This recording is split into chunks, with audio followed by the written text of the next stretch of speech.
جو شخص مسلمانوں کو بم سے اڑانے آیا تھا وہ کیسے اسلام کا داعی بنا؟ امریکہ کی ریاست انڈیانا کے شہر منسی میں پیدا ہونے والا رچرڈ میکنی ریمبو کی فلمیں دیکھتے ہوئے بڑا ہوا اور اسی کی طرح سخت جان اور طاقتور بن کر دشمنوں کو مارنا چاہتا تھا۔ اس کے اسی عزم اور امریکہ سے والہانہ محبت نے اسے امریکن مرین کور تک پہنچا دیا۔ رچرڈ ایک مضبوط جسم کا مالک تھا اور پیشہ ورانہ عسکری مہارت کی وجہ سے ترقی کرتے ہوئے سارجنٹ بن گیا۔ اس نے امریکی فوج کی طرف سے کئی جنگوں میں شرکت کی۔ رچرڈ اس انتہائی خصوصی چھاپا بردار گروہ کا بھی حصہ تھا جسے بوسنیا کے قاتل ملوسیوچ کو زندہ پکڑنے کے لیے بھیجا گیا تھا۔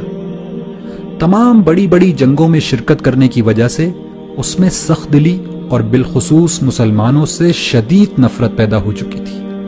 یہ نفرت اتنی بڑی کہ ایک دفعہ جوتے کی دکان میں اس نے 2 برقع پوش خواتین کو دیکھا تو ان کی گردنیں توڑنے کا ارادہ کر لیا تھا۔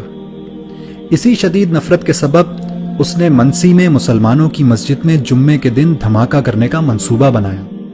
اس کا منصوبہ تھا کہ وہ سینکڑوں مسلمانوں کو بم سے اڑا کر اپنی گاڑی میں بیٹھے ان کے چیتھڑے اڑتے دیکھے گا، لیکن قدرت کو کچھ اور ہی منظور تھا۔ مسجد کو بم سے اڑانے سے پہلے اس نے آخری دفعہ اسلام اور مسلمانوں کو جاننے کا فیصلہ کیا۔ رچرڈ مسجد میں داخل ہوا تو وہاں ایک نمازی نے اس کو خوش آمدید کہا اور پوچھا کہ کیا وہ اس کی کوئی مدد کر سکتا ہے۔ رچرڈ نے اس شخص سے اسلام کو جاننے کی خواہش ظاہر کی، چنانچہ اس نمازی نے اس کو قرآن مجید دے دیا اور کہا کہ آپ اس کو پڑھیے اور پڑھنے کے بعد جو سوالات آپ کے ذہن میں پیدا ہوں وہ ہم سے پوچھ لیجئے گا۔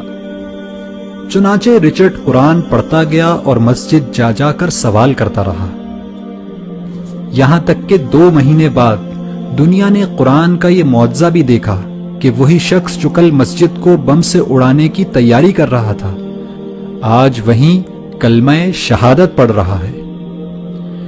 رچرڈ اس مسجد کی انتظامی کمیٹی کا 3 سال تک صدر رہا اور آج مایوسی اور نفرت کے شکار لوگوں کی کاؤنسلنگ کرتے ہوئے امریکہ میں اسلام کی دعوت لوگوں تک پہنچاتا ہے۔ ایک انٹرویو میں رچرڈ نے بتایا کہ قرآن کی اس ایک آیت نے اس کی زندگی تبدیل کر دی کہ جس شخص نے کسی ایک شخص کی جان بچائی اس نے گویا پوری انسانیت کو بچا لیا۔